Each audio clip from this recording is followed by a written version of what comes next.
Most people have had that feeling at some time. And if you haven't, there will be a time when you do, when you feel like God is doing a number on you. You either feel it because it can only be explained by God, or you feel it because God could have stopped it and he didn't. He could have changed it and he didn't. He could have made it better and he didn't. And you become disappointed with God and you feel like he's just killing you. Meaning you just want to die. You're just dying, either literally or emotionally, or, you're just dying. God, why are you killing me? In the last 24 hours, I've talked to 5 people, 5 different individuals who are dying. That is, who felt like they were unraveling, either emotionally or circumstantially or career-wise, or they were hurting. And God was nowhere to be found. In fact, sometimes it looks like God is toying with you. Because sometimes it looks like it's getting better, then it gets worse. It looks like it's getting better, then it gets worse. Then finally, it looks like he answered your prayer, and they ain't not answering your prayer. You feel like he's killing you. Because I'm praying to you, and it's not getting better. You tell me you love me. I don't feel like you love me. You tell me you're going to be with me. I can't see you. And it's getting worse. And I'm dying. Why is God killing me? 2 Corinthians 1 says in verse 8, "For we do not want you to be unaware, brethren, of the affliction which came to us in Asia, that we were burdened excessively, beyond our strength, so that we despised the even of life." How bad was it, Paul? Verse 9, the first line, "Indeed, we had the sentence of death written on ourselves." He says it was bad. I mean, it was really, really bad. He says it was affliction, and then he throws in this phrase, "It was beyond our strength."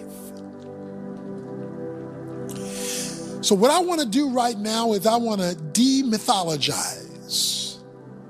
I want to remove a myth that we have all quoted, said, felt, repeated to other people and to ourselves. And the myth is, God won't put more on you than you can bear. I want to remove that myth. It sounds good. Sound like something God would say.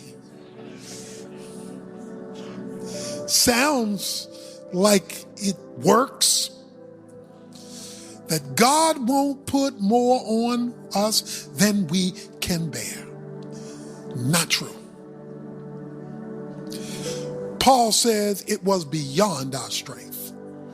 In other words, it was beyond our capacity to bear it.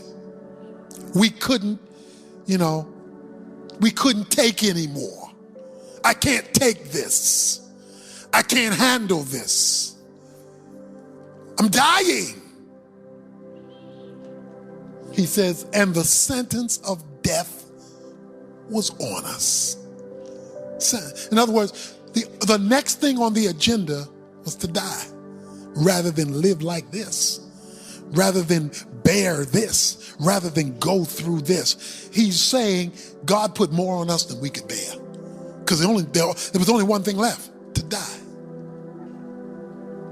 many of you been through that? You just want to die. You want to die. You know? Maybe you're too scared of dying, but too afraid to live. Too afraid to die, but don't want to live anymore. You know? Dying. It says it was all over me. And it was more than we could bear. Sunday, we talked about a phrase in knowing God that said, being conformed, the fellowship of his suffering, being conformed to his death. And the statement I made was, when God sends us through, and it's getting worse and worse and worse and worse and worse, you praying and praying and praying and praying, it's not getting better. That is an invitation to a deeper experience with him. The fellowship of his sufferings. Fellowship is our sharing of life. Being conformed to his death, he wants to change something, remove something. Something is there. Paul goes on to say, listen to his words. In verse 9, indeed, we have the sentence of death within ourselves, so that we would not trust in ourselves, but in God who raises the dead. Listen to me. When you are dying, the sentence of death, you're dying. That will always have one reality tied to it, and that one reality tied to it, because you know you've hit this place, because you can't fix this. That's the common denominator.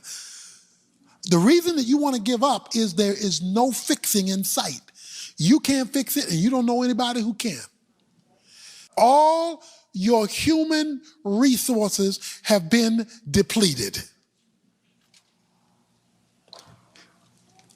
Why did he do that to you, Paul? He says, so that we would not trust in ourselves. God allows us to get to the point where if this is ever going to be fixed, he is the only one who can do it. Paul said the reason God put me here was to change my focus of trust. I had to deal with a trust issue. See, Paul is a very talented man. Paul isn't kind of some get-by guy. Paul is very talented. His resume reads to the top of the list. Paul could do it all. So to take Paul deeper in faith, he had to put him in a situation he could not fix, that his resume could not handle, that his abilities could not change, so that he would learn to trust God.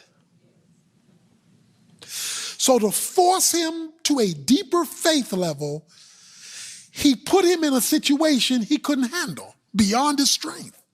He couldn't deal with it, because he was driving him to a deeper level of experience with him.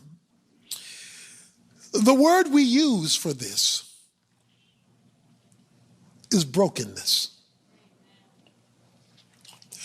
Brokenness is simply when God strips us of our self-sufficiency.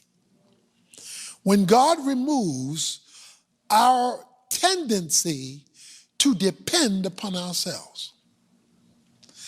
The problem is not using our abilities or using our gifts or using our talents or using our contacts. God puts those things there for us to utilize in his purposes.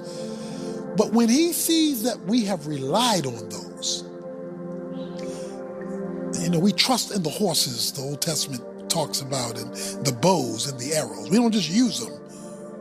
We bank on them. So that Even if we don't pray, we know we got this ace in the hole. Even if we don't look to God, we know we got this thing over here we can go to in case God don't work. If God is trying to take us to this deeper experience, then he literally puts you in an I can't situation. I can't handle it. I can't take it. I'm going to crack under this. But in God who raises the dead, God who raises the dead. It takes an awful lot of power to raise something dead. And you got to have a little something, so you got to have some juice to raise the dead, okay? One thing you know, if something was dead that got up, whatever got it up, got a little something going on. Because it takes some juice to raise the dead. One of our problems with God is we've never seen him raise the dead. We have never seen, so many Christians have never seen God take a hopeless situation and flip it.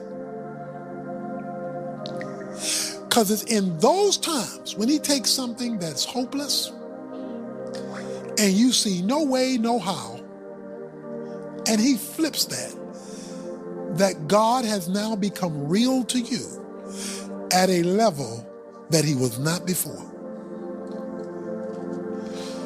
Like Job, it's easy to say, I've heard about him with the hearing of the ear. That's easy.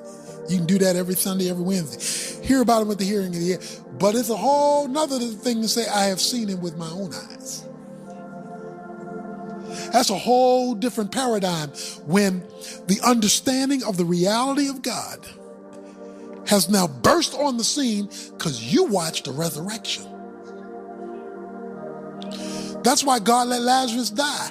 He says, I let Lazarus die because I want to show you something. And Martha and Mary were all upset. They said, you know, if you would have been here, and Jesus stayed away on purpose, let him die because he wanted to show them a resurrection. Is God being mean? Is he being ornery? It feels that way when you're going through it, but what he's really doing is trying to take you deeper. He's trying to blow your mind, because that's what a resurrection does. It blows your mind. Don't stop God from blowing your mind. Every situation is different. Every person is different. So I'm not giving a blanket scenario for every circumstance. I'm just dealing with a principle. Why are you killing me? Why is this sentence of death? I'm dying here, God. I'm dying. Paul says, because he wanted us to see a resurrection. Look at this. Verse 10. Who delivered us from so great a peril of death, and will deliver us. He on whom we have set our hope, and he will deliver us. Do you see that? 3 times in that verse. He says, I am delivered, I will be delivered, and I will be delivered. I don't know what grave you're in. And some of us aren't 6 feet under, we 16 feet under. You know, it's just getting a deeper hole. The hole is getting deeper. And you have done everything you know to do. It's one thing if you haven't done what you're supposed to do, what God tells you to do, but you've done that. In fact, you're tired of doing that. And sometimes you feel like you could just get away from God. Just leave me alone. Okay? And you might as well tell God you feel that because you know you're thinking it. It's amazing to me how people won't be honest with God, like God won't know if you don't say it. He know you're mad at him. He know you feel like he's taking too long. He know he feels like you've forgotten him and you done moved on to somebody else trying to sing Kumbaya, my Lord. He knows all that. He is well aware. And you might as well tell him, God, you have disappointed me. Paul says, we had the sentence of death on us. And God did it so that God might let us see that he raises the dead and will deliver us. We have set our hope on him. Verse 11 says, you're joining us and helping us through your prayers, so that thanks may be given by many persons on our behalf for the favor bestowed on us through the prayers of many. Don't be ashamed to pray and to call for prayer when you're in your cemetery. There's some people here tonight who are in a cemetery and you're just looking for your headstone. You're looking for where they've dug the hole. You don't even need a casket. You're just ready to fall in there because you're tired. I didn't know we would begin our service the way we did tonight, but I think if Paul was here, he would tell you, when I was going through that time, my story wasn't over. Because I was ready. I thought death was the next thing. But that wasn't the end of my story. God delivered. There were some more chapters to be written. Don't give up on God. I know you want to sometimes. And there are very few people who don't go through this valley. There's not too many people who don't go through this valley where it looks like God is gone. Job said, I looked north and couldn't find you. He said, I looked south and couldn't find you. I looked east and couldn't find you. I looked west and could not find you. But then Job went on to say, but when you're finished with me, I will come forth as pure gold. So I want you to tell God in your time with him this week how you feel. I want you to be raw. If you're in this situation, this is not a time for theological platitudes where you don't even know what you're saying. Because you're speaking in, this highfalutin language. No, this is time to get raw. Then God, you killing me. One of the 5 told me yesterday, they said, if this is God, this is God trying to teach me or break me. If this is God, he's killing me.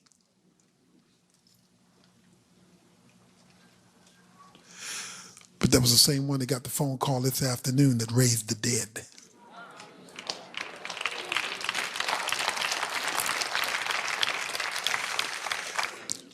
Don't give up. I know you're tired. I know you're hurting. I know you're crying. I know you're suffering. And I know sometimes he is hard to find. But remember, when God is silent, he is not still.